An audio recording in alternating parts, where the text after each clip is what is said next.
good to go. No, Got it all figured out. It's all up here. I just got in. I haven't switched this over to this yet because that's correct. But yeah, no, it's ceasefire. And yeah, but my kids phrase that. And all the different stuff and stickers on. I'm like, come on, dude. And I finally, this was the first laptop I've ever done that too. I finally started putting some stickers on there. Yeah. Then I cracked the screen. I'm like, oh, yeah. Flying Tuesday. That sounds about right. Exactly right. Well, we booked it a long time ago. Yeah. Yeah. Exactly. I know, yeah. We should have it right. We should message me and we'll go. You do Airbnb host next week. And I was like, So she does know. Oh, he does know, yeah. That's so funny. Okay. Yeah, I'm kind of glad that we said the process of it. Initial push is as far as they're on top. So, she's also on the show. Yes. But they get arrested by like that. Bang, bang, bang. Sorry. Yes. Yeah. Yeah. Yeah. It was extremely efficient. I think probably in this 10 social drugs. The press briefing will begin in 2 minutes. The press briefing will begin in 2 minutes. Sweet. Does that mean you're gonna make it? I'll get my first shots and then you'll watch me while she's talking. Put more time on it. And then I'll go back to shooting. Yeah, that was fun.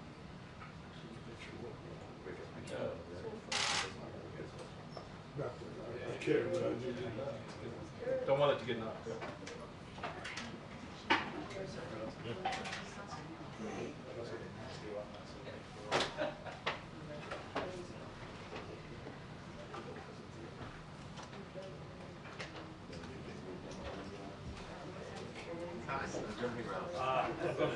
Tell me everything. I like the blazers. On purpose. Oh yeah, that's right.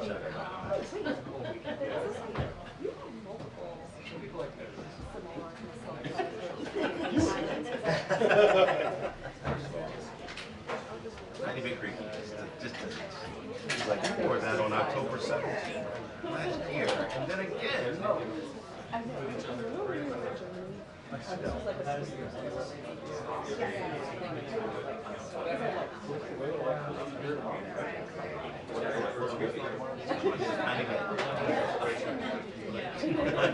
We need two.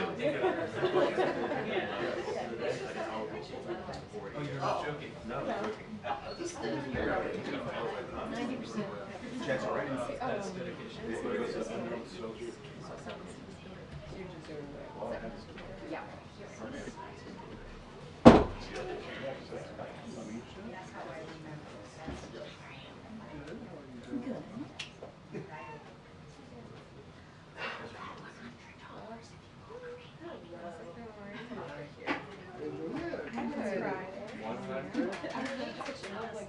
For each time that I do. I know, we're very summery.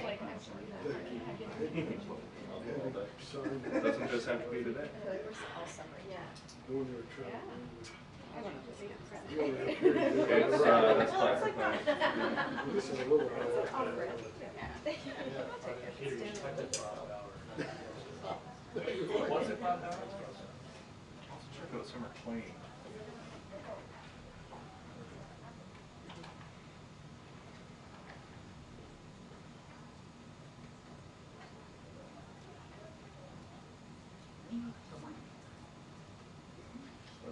What is that for free? No, I'm with Peter's. What is that for free?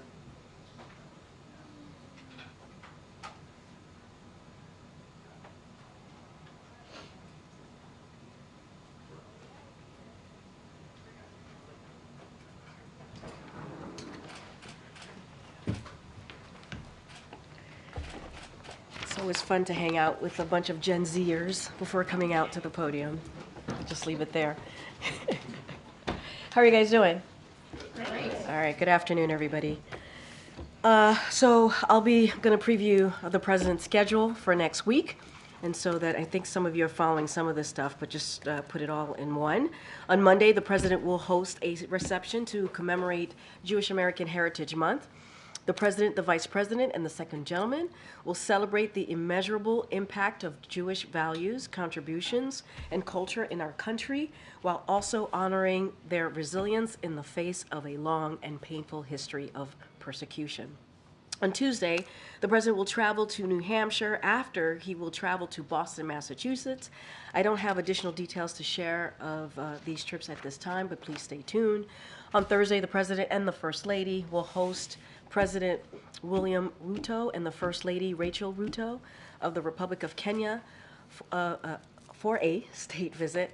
The Vice President and second gentleman will also obviously join as well. The visit will strengthen our shared commitment to advance peace, security, expand our economic ties, and deepen democratic institutions. The visit will affirm our strategic partnership with Kenya and further the vision set forth at the U.S.-Africa Leaders Summit that African leadership is essential to addressing global priorities. The Vice President will also host a state luncheon on Friday at the State Department. On Saturday, the President will deliver the commencement address at the United States Military Academy's graduation ceremony. He previously delivered the commencement address at West Point in 2012 and also 2016 as Vice President. This is a special honor, and the President looks forward to celebrating graduates and their families and thanking them for their selfless service and defense of our nation. Today, we are also praying for 4 people who tragically lost their lives in Houston following the deadly storms that ripped through Texas yesterday. We are also thinking of those who were injured and the communities that were affected by this extreme weather. We are grateful for the first responders and rescue teams who have been working around the clock to protect people and save lives. The White House is in touch with Governor's office and the Houston mayor, and FEMA is in touch with their state and local counterparts.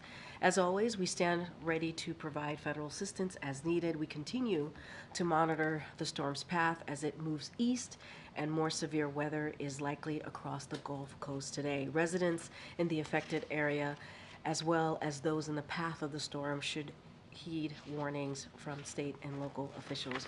And with that, we have the Admiral here today to talk about updates in the Middle East. Good afternoon, everybody.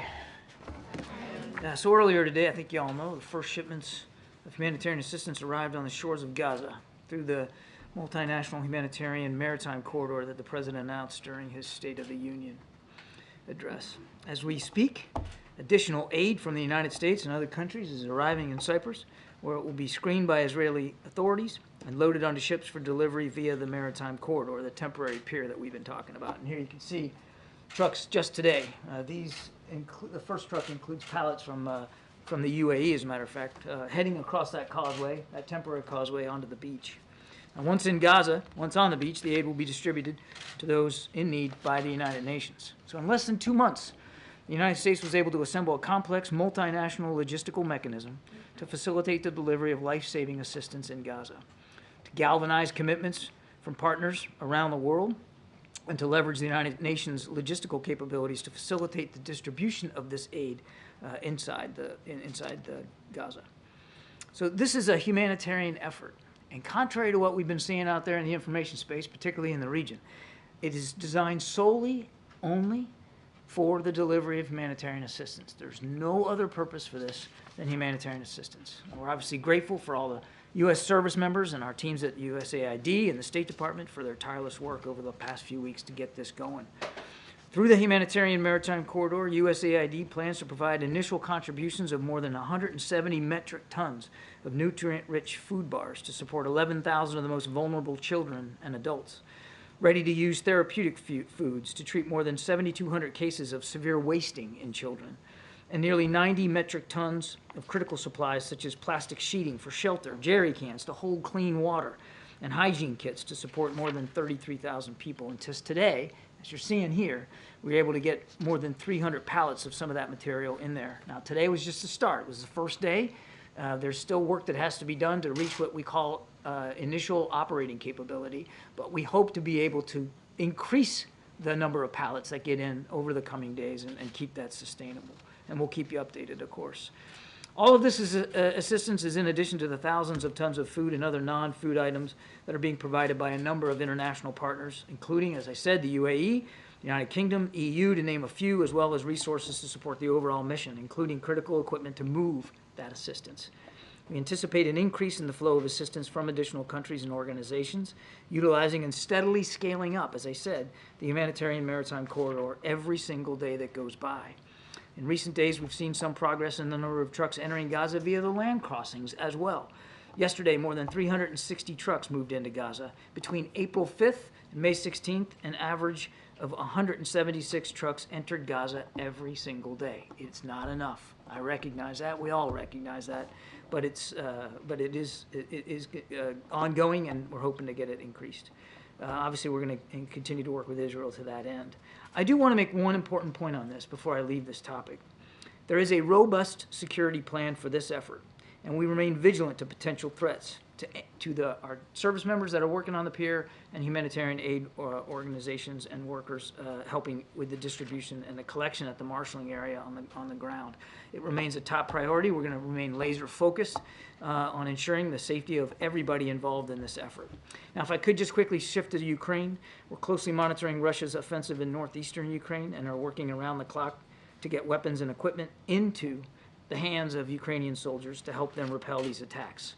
Soon after the president signed the National Security Supplemental last month, he authorized 2 military aid packages under the Presidential Drawdown Authority, and late last month, the Department of Defense announced a $6 billion package through the Ukraine Security Assistance Initiative, which will be used to procure new equipment to strengthen Ukraine's defenses over the medium and long term. And, of course, you saw Secretary Blinken in Kyiv this past week announced that the United States will provide an additional $2 billion aid package for Ukraine's defense under the Foreign Military Financing Program.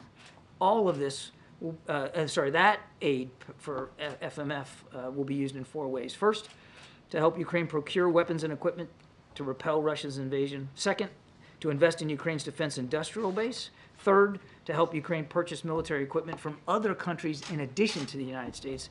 And finally, these funds may help other countries transition off Russian systems and incentivize donations to Ukraine. Now, just one last program announcement, and I promise I'll shut up.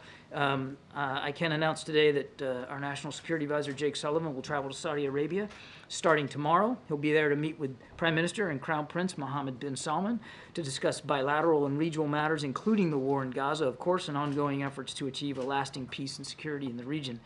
On Sunday, the next day, Mr. Sullivan will travel to Israel to meet with senior Israeli officials, including Prime Minister Netanyahu, to discuss, of course, the war in Gaza, including ongoing negotiations to secure the release of all the hostages, address the humanitarian crisis, and our shared objective for the enduring defeat of Hamas through both military pressure and a political plan.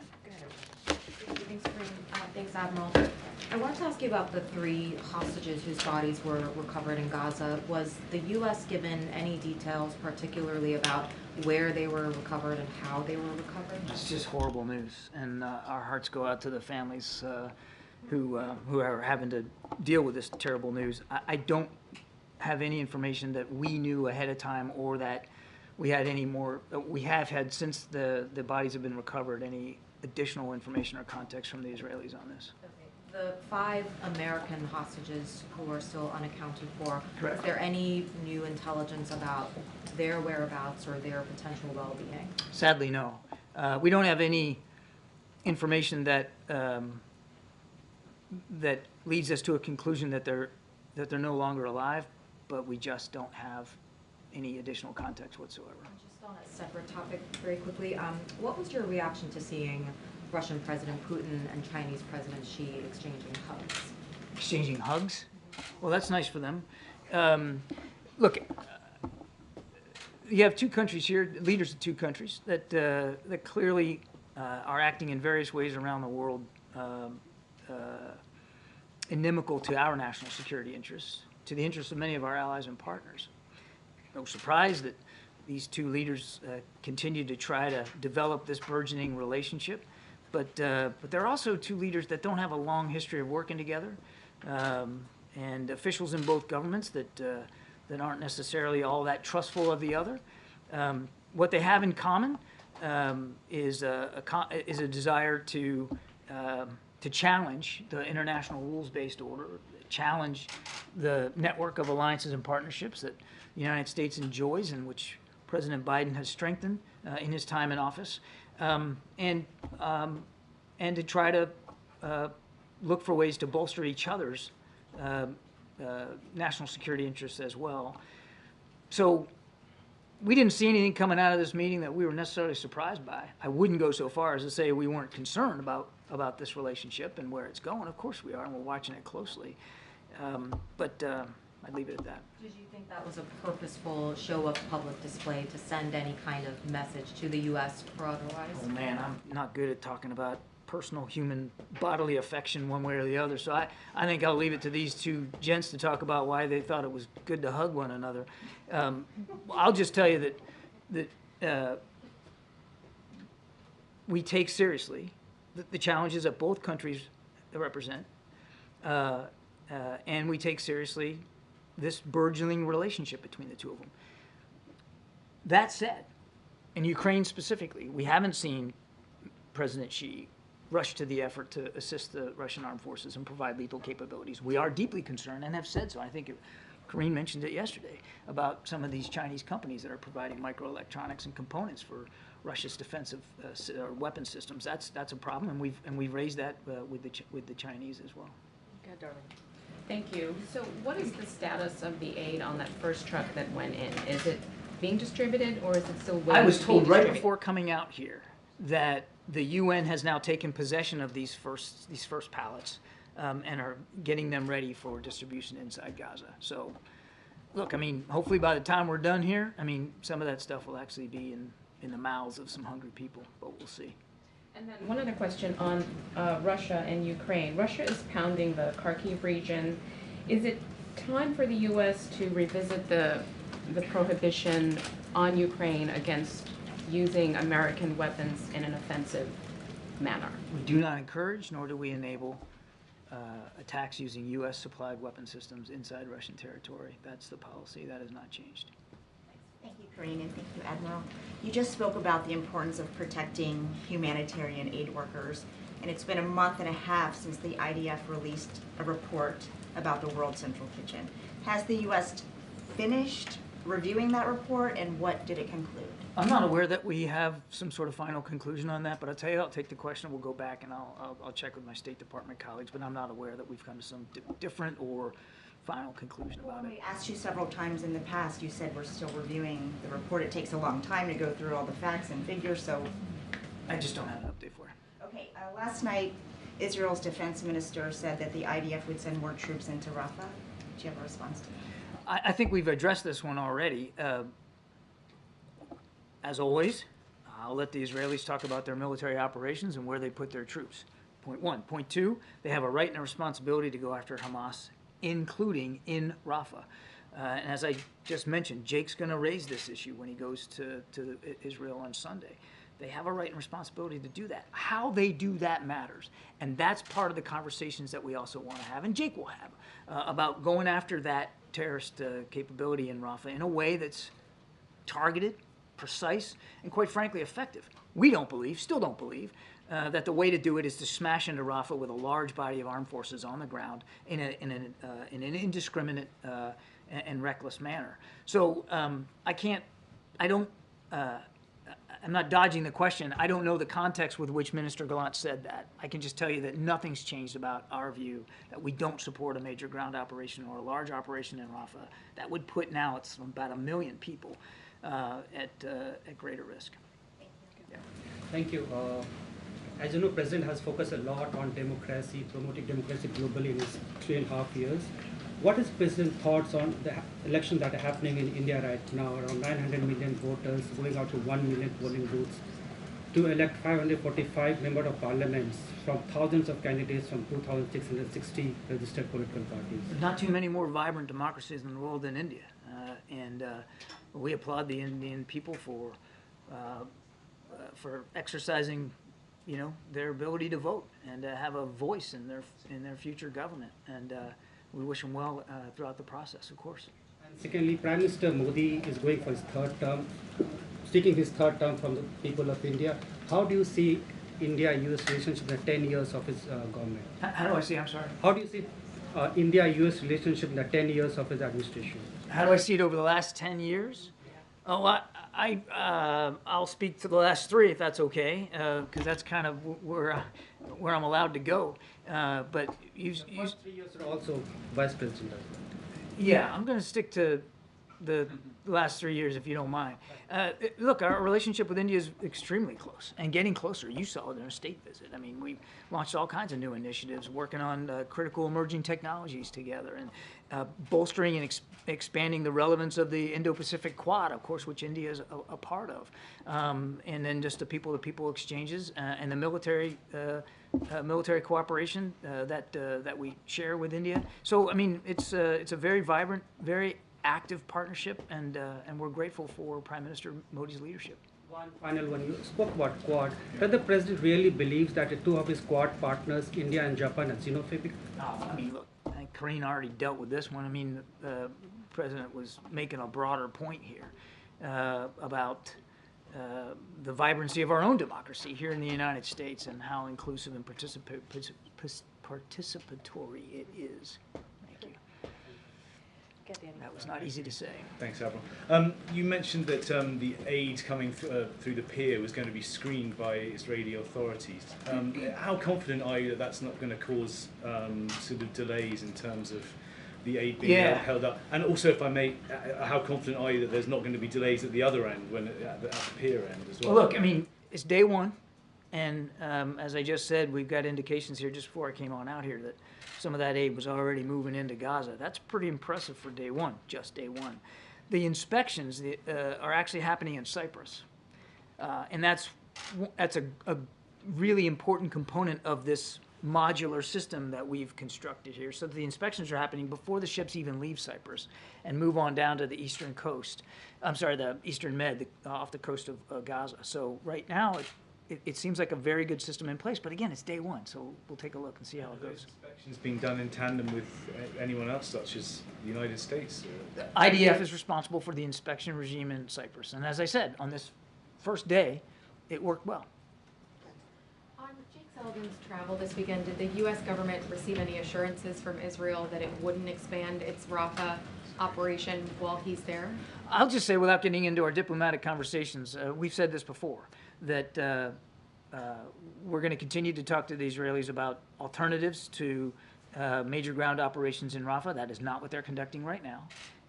And they have assured us that they are willing to continue to have those discussions with us before they make any major decisions. And I'll leave it at that.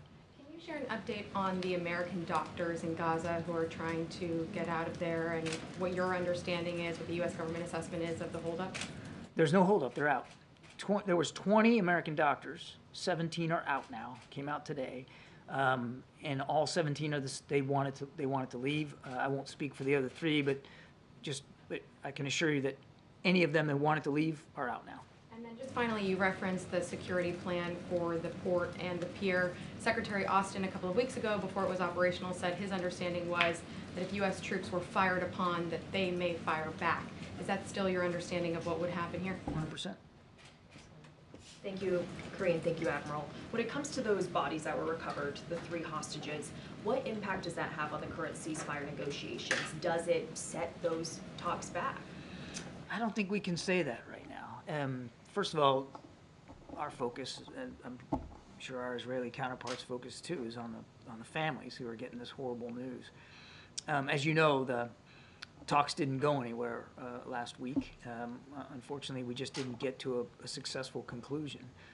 One of the things that Jake wants to cover when he goes over back to the region is to see what we can do to keep those talks going and get some kind of resolution here. But I don't think it's difficult to see how this grim news today is going to have a major effect on the hostage deal negotiations. We really want to get this done so that we can get 6 weeks of a ceasefire that can maybe lead to something more enduring. And part of that ceasefire deal is the release of hostages. I know you said you don't know how many Americans are still alive, but is there a broad assessment of how many hostages overall are still alive? I would refer you to the Israelis for an exact number. I know it's north of 100. I've seen estimates of maybe 130 total. Not all of them, we don't believe all of them are alive. We don't know exactly what the breakdown is. And of course, Rafa is going to be a big point of discussion when Sullivan is in the region. Can you just talk about the impact that the president's withholding of those 2,000-pound bombs have had on the relationship and Israeli decision-making when it comes to what we're seeing in Rafa right now? It's not a withholding, just there was a pause put in place on a shipment of 2,000-pound bombs, and that pause is still in place. I would remind you that other aid, other weapons and capabilities from the United States continues to flow to Israel. They are not left defenseless. And they also have, without getting into specifics, they have inventories of existing, like similar capabilities that they already had available to them. I won't speak to their operations, but I think you can just discern from news coverage alone that they continue to conduct operations in Rafa and elsewhere in Gaza. So you're saying they already have inventories of the 2,000? I'm just saying they have existing inventories of capabilities, and more capabilities continue to go. I won't get into the details of that for their own operational security. But I guess I didn't really answer your question, though, on decision-making. I think, well, I don't think, we know that they know what our concerns are with respect to Rafa and how they go into Rafa and what that looks like. And again, Jake's going to go over this weekend, and he'll reiterate those same points. John, you had the assassination attempt on the Slovakian leader this week. What is the level of concern that this could be an indicator of instability in Europe? You have European Union elections coming up in June. There have been some attacks on German politicians that we've seen. How much is this a worry of the administration across the world? It's too soon to know whether you're seeing some kind of a trend here, a wave of violent activity or intent with respect to political stability in Europe. But obviously we're watching this real closely. Certainly we're glad to hear that the Prime Minister survived the attack and is on the mend. We wish him a speedy recovery. Thanks, Karine. Admiral, back to Ukraine. Does the President hope to attend the Ukraine Peace Conference next month? I don't have anything on his schedule to speak to in that regard. I just wanted to ask about the strategic consultant group status, when they will be meeting. Well, you got National Security Advisor going over this weekend. That's a pretty good level of meetings here. I don't have another one inside the SCG context to speak to today. We've had a couple live ones. We've had some virtual ones. I think that they'll continue. But the next consultation, if you will, is Jake's trip this weekend. John, just to follow up what you told me this morning, were there any conditions that Israelis imposed on certain items in this aid that will get into Gaza? Because in the past, they won't allow scissors, for example, wheelchairs, other items, or they just purely food? This is really focused, certainly today, and I think in coming days, it's really going to be focused on food, nutrition. That's really the focus, and there's been no restrictions placed by the Israelis on that. Okay, and I want to add one more point. You reminded me that the Israelis, and the IDF in particular, have been enormously helpful and supportive of this effort, this temporary pier, and their role on the beach and on the ground in supporting it. They've been very, very helpful, extremely cooperative. And the distribution, you just said that UN agencies going to be in charge. Does this include UNRWA? And second, will be any supervision by the IDF or in the steps of distribution, not just offloading of the pier? I want to be careful here because I don't want to violate operational security issues. As I said in my opening statement, the food will be distributed by the UN and other aid organizations. I'll let the UN speak to that, how they're going to do that. When you get the material ashore, it goes into what we would call a marshalling area. So it's a part of the beach where it can be placed safely until it can be then head out on trucks into Gaza. There, I would just say that there's an adequate security apparatus in place for that purpose, and I think I need to leave it at that. And finally, just one thing on the hostages. Any confirmation that actually reports indicating that the bodies that they recovered today, that the hostages were killed as far as December?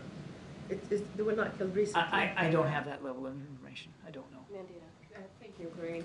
Hi, Admiral. Just quickly to follow up on the military pier, are U.S. troops guarding it on the ground? There is not on the ground. So, as I said in my opening statement, there are no U.S. service members in Gaza. There is a small U.S. military component on the pier itself. And they're there really to do sort of two things. One is to provide a modicum of security for it, but also to assist with the logistics. I mean, you're going to have ships pulling up to this pier, not the big cargo ships. They'll transport it to smaller ships off the coast of Gaza. Those smaller ships will bring the goods onto the pier, and you're going to need some logistical support to get it from the ships onto the trucks. So there's a small footprint of U.S. military on the pier, but they will not go into Gaza. How many, when you say small? I think I'm going to let the Pentagon speak to the numbers. I don't want to violate that, but it's not a huge number.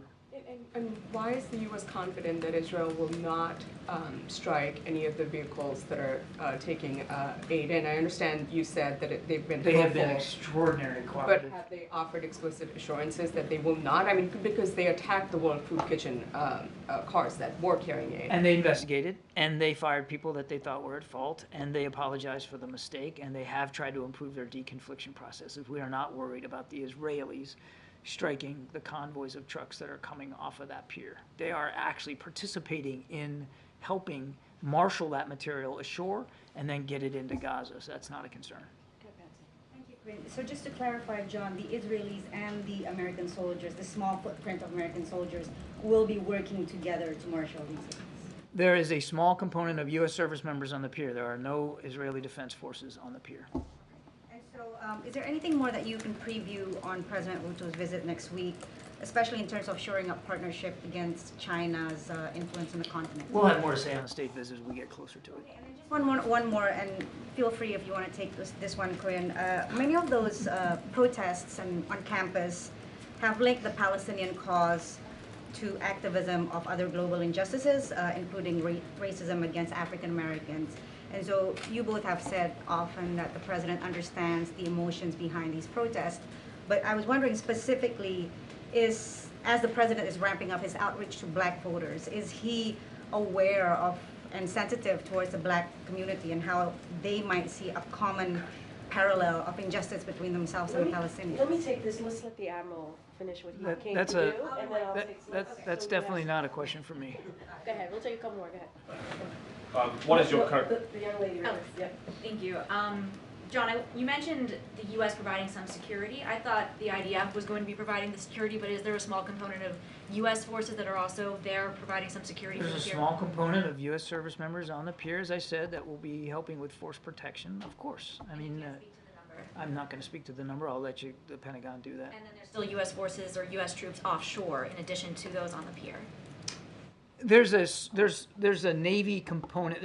There's a Navy assistance in getting the material onto smaller vessels out further away from the pier, well off the coast, so that those smaller vessels then can transload the material onto the pier. I mean, you've seen the pictures of the piers. It's not practical to bring a big freighter cargo ship up against that thing. I mean, it's anchored to the seabed, but it's temporary. It's not, not concrete piles in there. So what we do is we take the stuff off the bigger ships, all well off the coast, put it on smaller U.S. Navy vessels. Those smaller U.S. Navy vessels will bring it into the pier and offload it so it can get onto trucks. And just overall, this area has been targeted before by a mortar attack. What is the administration trying to do to prevent and deter an attack from happening again, and what efforts are being done to protect those U.S. forces there? Part of my being up here today is a little bit of that, to make it clear what this is and what it's not. And there's been some bogus stuff out there in the information environment, particularly in the region, that this has some sort of military capacity or operational capacity for the IDF, and it just doesn't. It's nothing more than humanitarian assistance. And we've also passed that message back through the appropriate channels to Hamas so that they understand exactly what this is. And look, showing pictures, you all can get online and see what it is. I mean, we're making no secret about what this thing is and what it's not.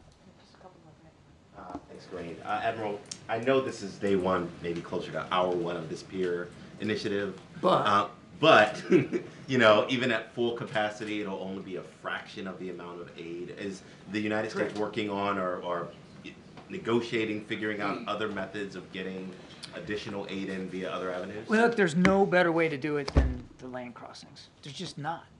And before the war, there was 500 trucks going in a day over a course of different crossings. And we want to get back up to that level if we can. Now, that's a tall order, I get that, and we haven't been able to even get a sustainable 300-plus trucks in a day. But it's important that Rafa open immediately. Other crossings are open, but there's been challenges with getting some of that aid through those crossings, particularly protest activity on the Israeli side. And those delays, those problems have got to be solved. And I have no doubt that Mr. Sullivan will raise those issues as well when he's over there. But this is meant to be additive, this temporary pier. Additive, not an alternative. There's just no alternative, really, to getting trucks in on the ground. Okay, Brian, you have the last. Hey, Admiral. I have a question about the death toll in Gaza. Does President Biden have confidence in the casualty numbers coming out of Gaza?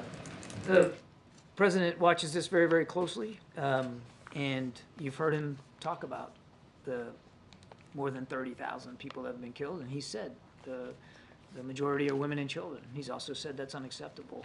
And as we've maintained time and time again, the right number of civilian casualties ought to be 0.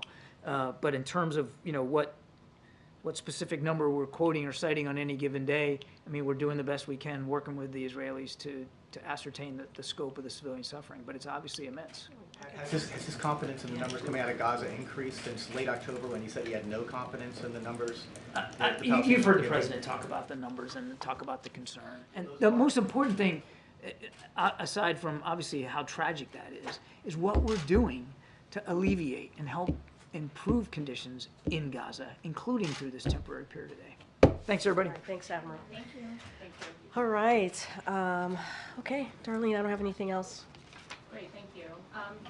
Does the president, who is a former chairman of the Senate Judiciary Committee, agree with the current chairman of the Senate Judiciary Committee that Justice Alito should recuse himself from 20 cases involving the 2020 election or January 6th because of the reporting of the upside-down flag flown outside of his house? So obviously we've seen the reporting, and I don't want to comment on the specific report, on that reporting. What I can say more broadly is that the president believes that the American flag is sacred.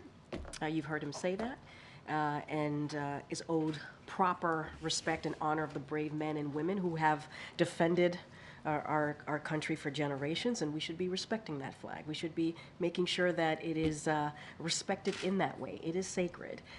As for anything else, the conduct or recusing himself, that is something for the court to decide. I just don't have anything else to add, and just want to be very clear. The American flag is sacred. That is something that the president believes in, and you've heard me say this before at this podium many times.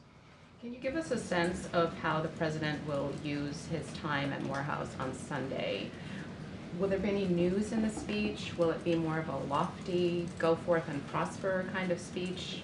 Can you give us a sense of, without getting specific, because I know you don't want to get ahead of the president. I don't want to get ahead of the president, no. So look, he takes these commencement addresses incredibly seriously. He understands the importance of him being the president, and obviously the commander-in-chief when he speaks to the West Point graduates later this month. But he sees this as an opportunity to lift up and to give important message to our future leaders. I mean, these Morehouse men who are graduating will be our future leaders, as you heard from Mayor Benjamin when he was standing here behind this lectern. He talked about what it's like to be part of that HBCU, if you can imagine, collective, and how important it is and how respected that is. And so, look, he'll have, I think, some important message to share for these future leaders. He'll have themes in his remarks, in his commencement remarks that he'll share with them. He's been working on these remarks for the past couple days, I can assure you, with his senior advisors. He's taking this incredibly seriously, and he understands, as the president tends to do, meet the moment that we're in. I won't get beyond that, but I would say stay tuned. I think it will be a moving commencement address. I think it will meet the moment, and I think you will hear directly from the president on how he sees, obviously, the future of this country, and also the community that they represent. But again, as you just stated, I'm not going to get ahead of the president. Go ahead, Risha. Thanks, Karine. I'm going to try again. On Morehouse? Not on Morehouse, okay. no, on the flag. Okay. So given the flag incident, does President Biden believe that Justice Alito can rule with impartiality for all the cases involving January 6th? So look, and this is something that I have spoken to the president about, and basically what I laid out is how he feels is that the American flag is sacred, and we should be respecting that flag. I do not want to get into the business of the specific actions that Supreme Court justices, if they should recuse themselves or not on a court. That is something for the court more broadly. They have to make that decision. That is something that we're not going to step into. We're not going to comment from here. But more broadly, we can say from the reportings that we have seen that we believe that the American flag should be respected. It should be. If you think about the brave men and women who have sacrificed, given their lives to protect our nation, that is something that we will always say and be really, really clear about. I cannot speak to if he should recuse himself, how he should move forward in the court. That is for the court to decide. Okay, on another topic, did President Biden you just seem so disappointed. It's like, Karine, we're going to move on. I understand that you can't, that you're not going to engage. Sorry to disappoint you. No, it's okay. So, did the president see the confrontations from the House Oversight Committee meeting yesterday? So I have not talked to him about if you've seen it. What we can say, and I think this is something the president would agree upon, which is, you, as someone who was a senator for 36 years, he believes that people should respect each other, treat each other with dignity and civility. I'm not going to speak to what happened, obviously, in that hearing. But what we can say is someone who, a president, as I just stated, was a senator for some time, who knows how that place works. I think you have to treat people with dignity. You have to treat people with respect. It is important. It doesn't matter which side of the aisle you sit on. It is important to do that because you are there to work on behalf of the American people. And that's probably all I can share at this time. Thank you. Monica. On Morehouse, you said the president is going to meet the moment. Does that mean he's going to specifically address some of the concerns that students there and faculty have raised about his handling of the war in Gaza? I will say stay tuned. Okay. And then what was the president's reaction to Senator Romney saying that the president should have pardoned Donald Trump after the Justice Department brought those indictments against him, or that he should have pressured New York prosecutors not to pursue the ongoing hush money trial? The current president of the United States getting involved in an ongoing legal case? A current sitting senator saying that the president should have pardoned him. I mean, we're just going to let the process move. We would never interject ourselves in a criminal legal proceedings. It's not something that we do from here. Thank you, Karine. Sticky fingers. Yeah. That's what you called yourself. You said you had. Well, I kept dropping my notebook. I'm just so excited to be here today. There is a billionaire, Ray Dalio, quoted by the Financial Times. He's saying now that the chances of a civil war in this country are around 35 to 40%. Do you think the chances are that high? I mean, I'm not in a place to give probabilities, or I don't gamble. I don't spend my time in Vegas, so I couldn't speak to that. But what I can say is the president has been really clear about the need to continue to fight for our democracy. That is one of the reasons he jumped into the election back in 2019. What he was seeing across the country, what we're seeing obviously in Charlottesville, and what he saw there, the vile, the hatred, and it was concerning to him. And so, but, you move forward, and from there to January 6th of 2021, that was a very scary time in our democracy. That was a stain on our democracy. What we saw happening at the Capitol, rioters of 2,000 rioters wanting to turn over a free and fair election. So obviously the president wants to continue to fight for that, continue to fight for our democracy, fight for our freedoms, and that's where we're going to continue to stand. I can't give probability. I don't even know who you're speaking of. Okay. And then I have some on the big story of the day. Okay. What does President Biden think about the world's #1 golfer, Scottie Scheffler, being cuffed and then hauled in for a mugshot for what appears to be a misunderstanding at a traffic stop? So I've seen the reports of Mr. Scheffler's arrest. I just want to say that our hearts go out to the individual that was killed. Unrelated. Well, no, let me finish. In the auto accident that preceded his arrest, obviously someone did die, someone was killed, preceded his arrest, that obviously he was not involved in. So want to make sure that we share our condolences to that family and their loved ones. Anything else as specifics to his arrest, that would be something for local authorities to speak to. I think you guys have spent a good chunk of this week talking about how you don't want anybody to ever go to jail again for possessing marijuana. Do you think that somebody who was involved in what appears to be a misunderstanding at a traffic stop should be facing 10 years in prison?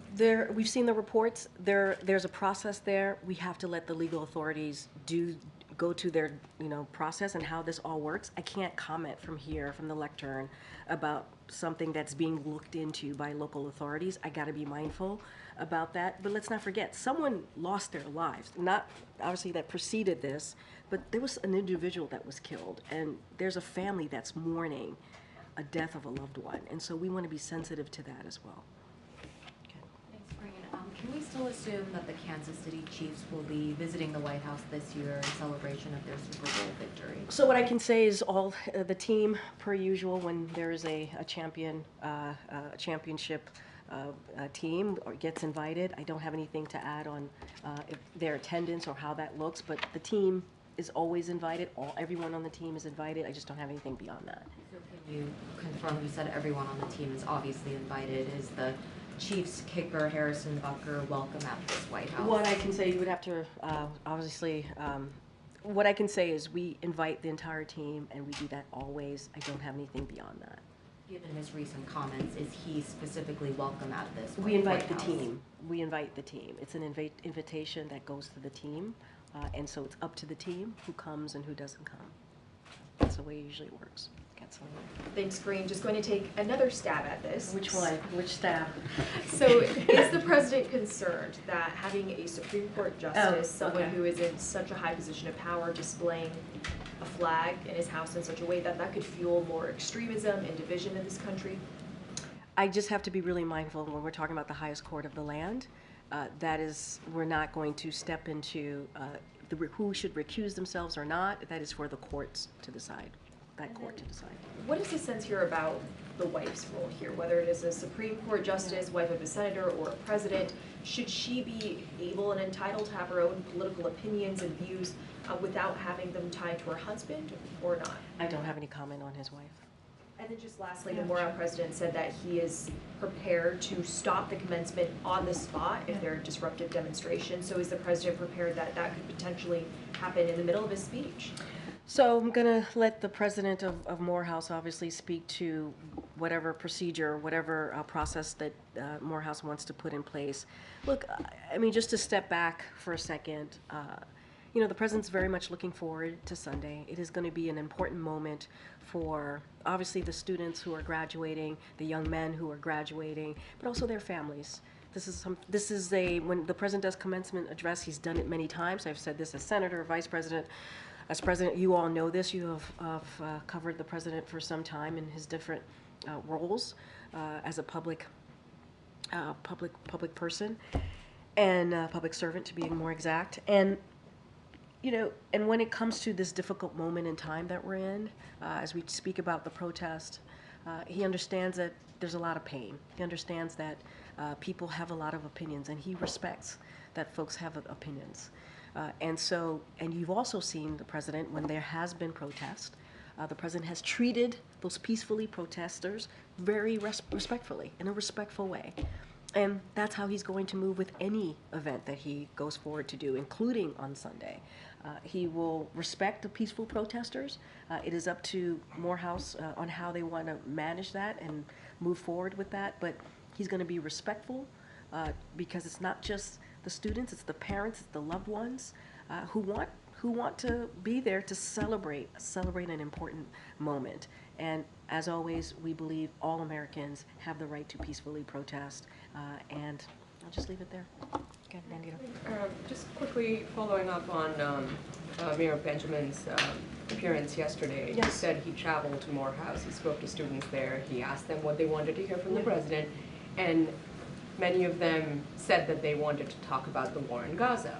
And I'm just kind of trying to understand if the president plans to bring that up proactively during his speech, and what is his message going to be to those asking him to change his policy in the Middle East? So, a couple things. When the mayor was here, he did say he had a private conversation with students and others and faculty there. He said he wanted to keep that private conversation in private, so he was very mindful in what he shared from here yesterday afternoon.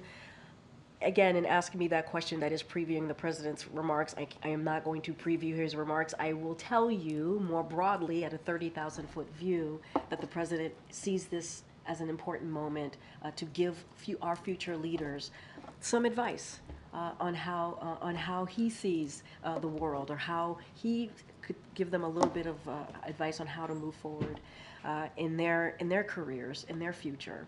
And so, not going to get beyond that. Does he at least proactively want to bring up this issue, especially because these students, as the mayor said, want to talk to him about Gaza? You're going to have to tune in. You have to tune in. I don't know if you're traveling with us, but you're going to have to tune in. Go ahead, Kate. Who's helping him craft his speech? He's been doing it himself along with his senior advisors all week. Which advisors? The usual senior advisors. Traveling. I know the vice president has I don't have a list in front of me to call out, but he has about a good more than handful senior advisors, so you can imagine any one of them have been in the room with him, helping him craft this important speech that's happening on Sunday. But I just don't have a list of names, but it is his senior advisors, and he's been working on it every day. That I can assure you. For this week, he's working on it? Oh yeah. He's been diligently working on this and taking this very seriously, and wants to obviously hit the right tone, meet the moment.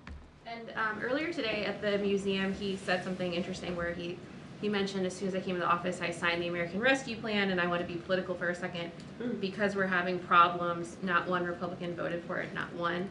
What did he mean by problems? Is it the message not breaking through? That, in your mind, do you think he was talking about not enough people know about this? That's an interesting catch. I did not catch that in his remarks. I don't know. I would have to ask the president. But what I will say is, and I think that I do remember this in his remarks, which is the American Rescue Plan. Not one Republican voted for it. It helped turn the economy around. It helped open school, helped start small businesses, and I think he sees it as such an important piece of legislation. The first one that he was able to sign into law that made a difference. And I do know that he believes there are Republicans out there in Congress who try to take credit for that really important piece of legislation, and he tends to call them out, as you've heard him do so. Some of them actually benefited from the American Rescue Plan, which he has been very, very diligent on calling that out. And it was an opportunity for them to be on the right side of history, and they were not. And so he tends to call that out. Anything beyond that, I don't have any specifics or detail into that. Okay. Yeah, does the president plan to meet with any of the Morehouse students while he's down there, in addition to giving the speech? So we'll have more to share as we get closer to Sunday. I don't have anything for you at this time beyond that. Okay.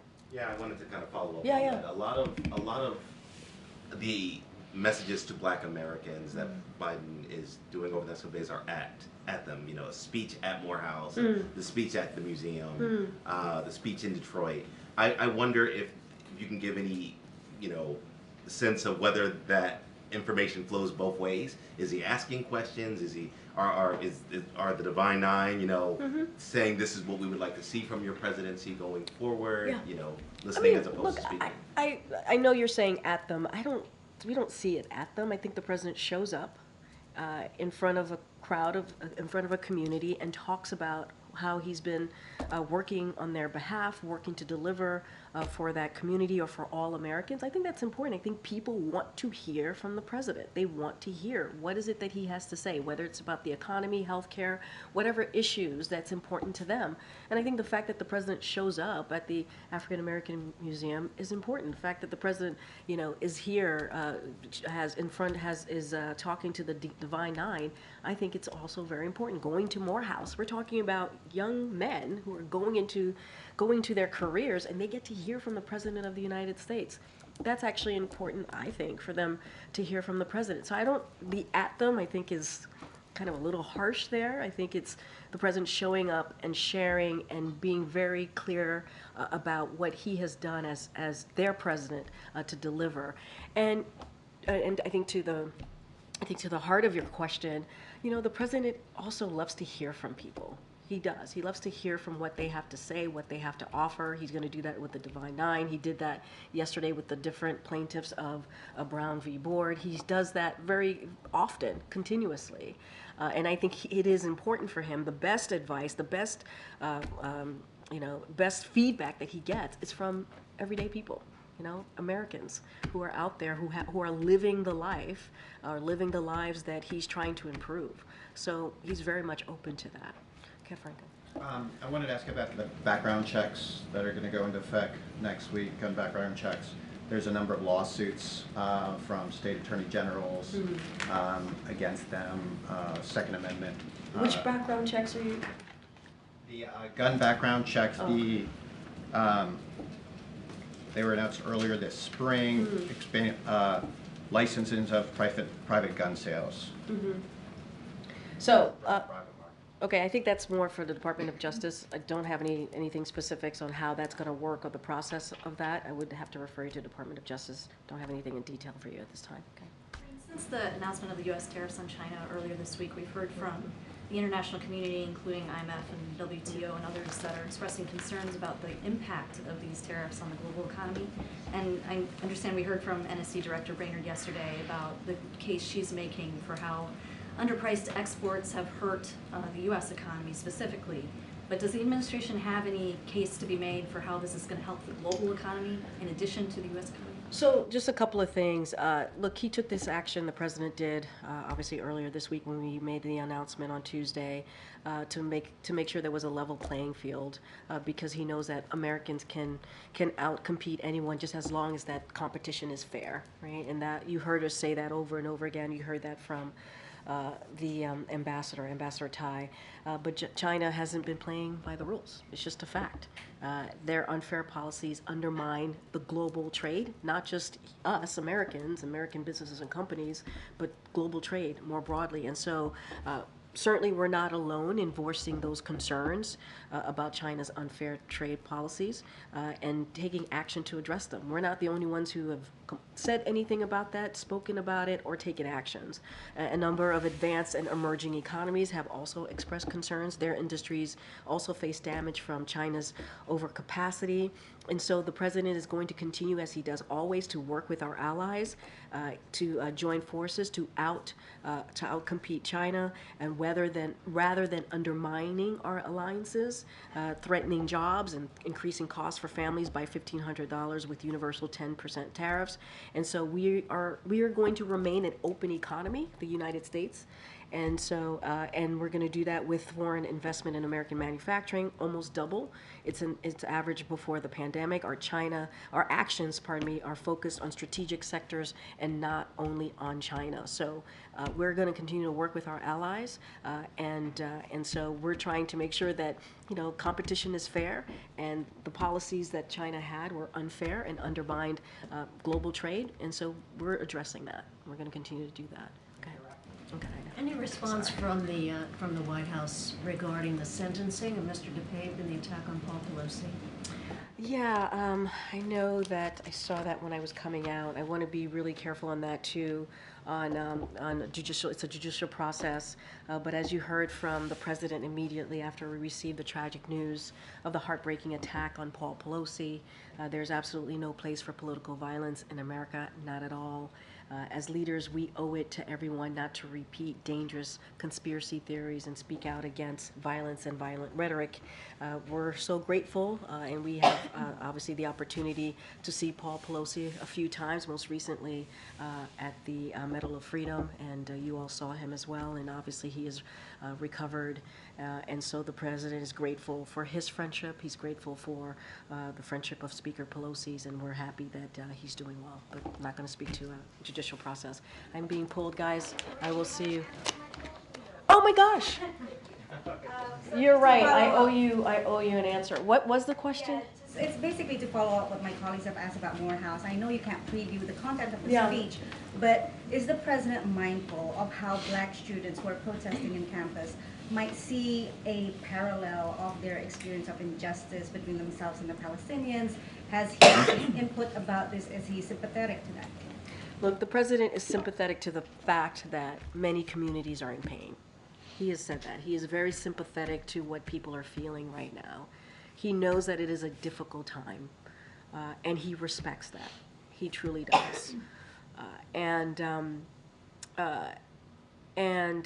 you know, that is also why he also respects the fact that people have the right to peacefully protest. And it is a difficult time, and we get that. He gets that. And, you know, as president, he makes incredibly difficult decisions. But he also understands, as president, there are people who are going to feel pain in a different way or see actions that he's taken differently and different views. But this is what our democracy is all about, having different opinions, having different views, and being able to express your voice and be able to be very clear about that. And so that's why we've been saying, when you all have been asking about protest and what the president's going to do, he's going to do what he's been doing for the past several months when there have been protests. Respect the protesters who are doing it peacefully, understanding that all Americans have the right to speak their voice. That is part of our democracy. That is part of who we are. All right, thanks everybody. Thanks, Karine. Thank you.